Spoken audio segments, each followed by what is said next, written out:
ভাই 1 মিনিট। হ্যাঁ হ্যাঁ এই ঈদে জামা জুতো অ্যাক্সেসরিজের ডিসকাউন্ট।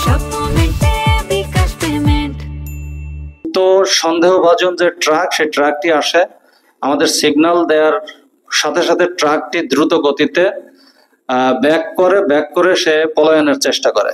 পরবর্তীতে আমাদের ডিবি টিম তাদেরকে ধাওয়া করে এবং মাহমুদাবাদ ব্রিজ এলাকায় তাদেরকে আটকাতে সমর্থ হয়। সেই মালের নিচে অত্যন্ত সুচতুরভাবে সুকৌশলে এই মাদক, যেখানে 120 কেজি গাঁজা এবং 130 বোতল ফেন্সিডিল অত্যন্ত সুকৌশলে লুকিয়ে তারা নিয়ে যাচ্ছিল।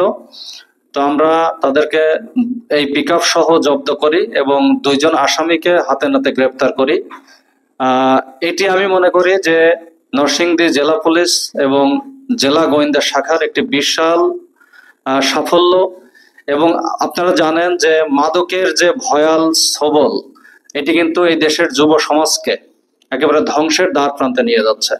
শুধু তাই নয়, সার্বিক আইন শৃঙ্খলা পরিস্থিতির অবনতির পিছনে কিন্তু মাদকের একটি বিশাল অবদান।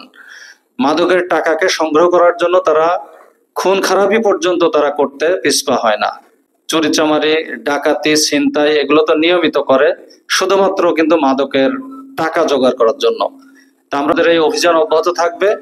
এই ব্যাপারে আমাদের নিয়মিত মামলা রুজুর ব্যবস্থা প্রক্রিয়াধীন রয়েছে এবং তাদেরকে আমরা পরবর্তীতে রিমান্ডে এনে এর মূল হোতা কারা, এটি কোথা থেকে এসেছে, কোথায় যাচ্ছে, সেই মূল হোতাদেরকে আমরা এই চেইন সাপ্লাইটাকে আমরা যাতে আইনের আওতায় আনতে পারি সেই ব্যাপারে আমরা সচেষ্ট থেকে আমাদের তদন্ত কার্যক্রম পরিচালনা করব।